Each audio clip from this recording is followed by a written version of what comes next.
আসলে ইনসানিয়ত বিপ্লব ক্ষমতার রাজনীতি বা আসনের রাজনীতি করে না। ইনসানিয়ত বিপ্লব যে রাজনীতি করতেছে, দয়াময় আল্লাহ তাআলার পক্ষ থেকে প্রান্তিক প্রিয় নবী সাল্লাল্লাহু আলাইহি ওয়াসাল্লামের দেওয়া যে খেলাফতের রাজনীতি, অর্থাৎ সব মানুষের অধিকার স্বাধীনতা প্রতিষ্ঠার যে রাজনীতি, সেই রাজনীতিকে তুলে ধরতেছেন এবং সাথে সাথে বিপরীত যে স্বৈর রাজনীতি, সেই রাজনীতিকে তুলে ধরতেছেন। তো এখন আমরা যা কিছু দেখতেছি, আমাদের সাথে আমরা যত সকল আমাদের মানবিক ভাই বোনদের কাছে যাচ্ছি, সবাই মানবতার রাজনীতিকে মানে সাদরে গ্রহণ করতেছেন। তাই আমরা মনে করতেছি বর্তমান যে পরিস্থিতি আমাদের জন্য সুন্দর আছে, তবে আমরা চাইবো সামনেও যেন এরকম সুষ্ঠু নিরপেক্ষ যে পরিবেশ, সেই পরিবেশ থাকে। আমরা চাই না পেশি শক্তির ব্যবহার।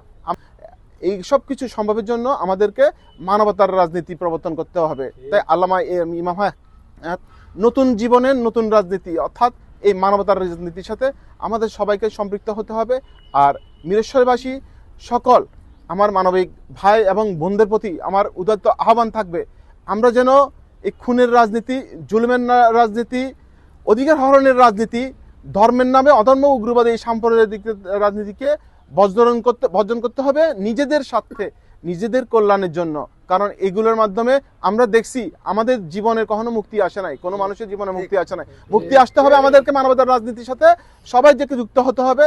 তাই আমি সব আমাদের এলাকার প্রিয় এবং মানবিক ভাই এবং বন্ধুর কাছে উদাত্ত আহ্বান থাকবে, আগামী 12 ফেব্রুয়ারি যে নির্বাচন, সেই নির্বাচনে আপনারা সবাই নিজেদের জীবনকে রক্ষা করার জন্য, ধর্মকে রক্ষা করার জন্য এবং আমাদের দেশকে রক্ষা করার জন্য মানবতার প্রতীক আপেল প্রতীকে ভোট দিয়ে সত্য এবং মানবতাকে জয়যুক্ত করবেন।